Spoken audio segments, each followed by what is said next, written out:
So where does imposter syndrome come from, and what does it sound like? What does it look like? How do we spot it?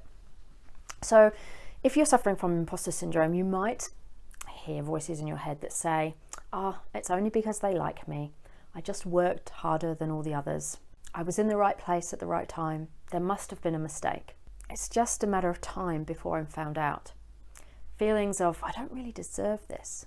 And if anybody ever gives us some constructive criticism, in our minds, that is condemnation. There's no gap between success and failure.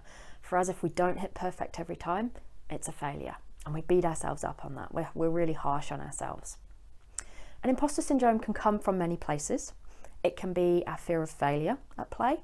It can be our perfectionist tendencies. It can be our people-pleasing tendencies, the need to be all things to all people and deliver on all fronts. It's certainly more common in women, but certainly something that many men get as well.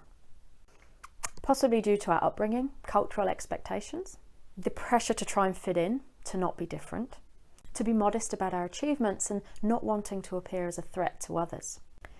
It can look like us playing it safe to avoid failure, waving away compliments, constantly raising the bar on ourselves and the expectations on ourselves to prove ourselves worthy, explaining away success, downplaying our achievements, because we're afraid of boasting or not being modest. We think we have to work twice as hard to fight this imposter syndrome feeling of being found out, and this can lead to perfectionism.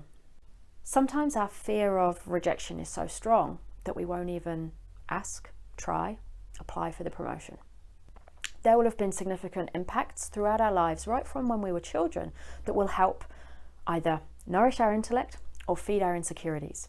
When you think back to leaders that you've worked with, your parents, peers, important people in your life, right from the moment you were growing up, there will be examples where your intellect has been nourished. There will also be examples of where your insecurities have been fed. And this also plays into our imposter syndrome tendencies. It might be that we've been from a family or a culture where we've won approval and acknowledgement through achievement.